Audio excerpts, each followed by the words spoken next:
নমস্কার বন্ধুরা, আমার চ্যানেলে সবাইকে স্বাগতম। সবাই কেমন আছো? আশা করি ভীষণ ভালো আছো। আমি ভীষণ ভালো আছি। চলে আসলাম একটা সিম্পল রান্না নিয়ে। আজকে বানাবো আমি পাবদা মাছ দিয়ে আলু বেগুন টমেটোর তরকারি। সিম্পলভাবে রান্না করব, কোনো পেঁয়াজ রসুন ব্যবহার করব না আমি। তো বন্ধুরা চলো রান্নায় যাওয়া যাক। আমি নিয়ে নিয়েছি কয়েকটা ছোটো ছোটো বেগুন, তার সাথে একটা আলু, একটা টমেটো। তো চলো বন্ধুরা আলু বেগুনগুলো আমি কেটে নিচ্ছি। দেখো বন্ধুরা, আলু বেগুনটা আমি কেটে নিলাম, একটাই আলু দিলাম। তোমরা চাইলে আর 2-3টে দিতে পারো, আমি একটাই দিলাম। আর সাথে ছোটো ছোটো বেগুনগুলো মাঝখান থেকে আমি কেটে দিয়েছি, আর টমেটোটাও কিন্তু পাতলা করে কেটে নিয়েছি। এদিকে আমি পাবদা মাছগুলো ভেজে নিচ্ছি। মাছগুলো ভাজা কমপ্লিট হয়ে গেছে বন্ধুরা। পাবদা মাছ মানে সিম্পলভাবে রান্না করলে খেতে কিন্তু বেশ ভালো লাগে আমার কাছে, বিশেষ করে। যাই হোক, তো মাছ ভাজা হয়ে গেল। এবার আমি কড়াইটা ধুয়ে নিয়ে আবার বসিয়ে দিলাম। কড়াই গরম হয়ে গেছে, ধোয়া উঠছে। এবার আমি দিয়ে দেবো সর্ষের তেল। এবার তেলে ফোড়ন দিচ্ছি আমি তেজপাতা, জিরা আর একটা শুকনো লঙ্কা। তোমরা চাইলে আর 2-3টে শুকনো লঙ্কা দিতে পারো, আমি একটাই দিলাম। তো এগুলো হালকা ভাজা হয়ে গেলেই আমি কেটে রাখা আলু বেগুন দিয়ে দিচ্ছি।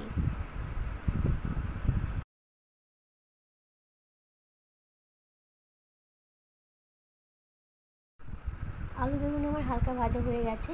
এবার আমি এতে দিয়ে দেবো লবণ, হলুদ আর লঙ্কা বাটা।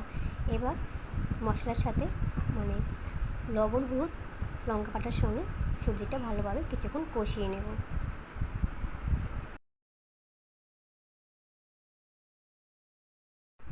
কষানো হয়ে গেছে, এবার আমি টমেটোটা দিয়ে দিলাম। এবার কিছুক্ষণ নেড়ে চেড়ে নিচ্ছি। আর বন্ধুরা, আমি একটু কম তেলে রান্না করি, তোমরা দেখতে পাবে আমার রান্না একটু কম তেলেই হয়, বেশি তেল দিই না আমি। তোমরা চাইলে একটু বেশি করে তেল দিতে পারো, তাতে কোনো অসুবিধা নেই। তো বন্ধুরা, কষানো হয়ে গেছে, এবার আমি দিয়ে দিচ্ছি জলটা দিয়ে নেড়ে চেড়ে দেবো।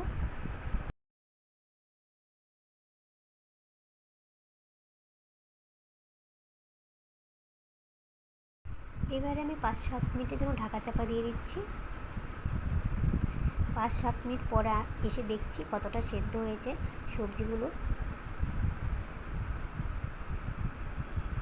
সবজিগুলো কিন্তু ভালোভাবে সেদ্ধ হয়ে গেছে বন্ধুরা। এবার ভেজে রাখা পাবদা মাছটা আমি দিয়ে দিলাম। এবার খুন্তি দিয়ে একদম আস্তে আস্তে নাড়তে হবে। পাবদা মাছ একটুতেই ভেঙে যায়, নরম হয়, সেই জন্য একদম আস্তে আস্তে নাড়তে হবে যাতে ভেঙে না যায়। এবার ঝোলে মাছটা আমি ভালো করে ডুবিয়ে দিচ্ছি।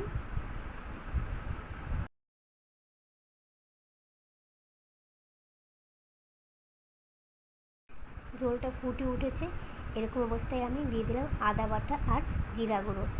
এবার একটু নেড়ে চেড়ে নেব। 2 মিনিট মতো আমি একদম গ্যাসটাকে হাই করে দেব।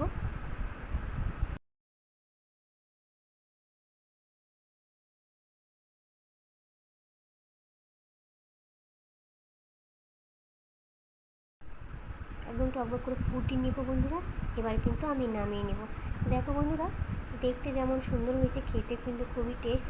পেঁয়াজ রসুন ছাড়া এইভাবে পাবদা মাছ করে খাবে, পাতলা ঝোল, খেতে কিন্তু হেভি হয়। দেখতেই পাচ্ছ তোমরা, খেতেও কিন্তু দুর্দান্ত হয়েছিল। বন্ধুরা, তোমরা চাইলে এই রেসিপিটা চেষ্টা করতেই পারো। আর বন্ধুরা, ভিডিওটি যদি ভালো লেগে থাকে তাহলে একটা লাইক এবং কমেন্ট, চ্যানেলটি সাবস্ক্রাইব করে পাশে থাকবে। টাটা, আসি কোনো নতুন ভিডিও নিয়ে। সেই পর্যন্ত সবাই ভালো থাকো, সুস্থ থাকো।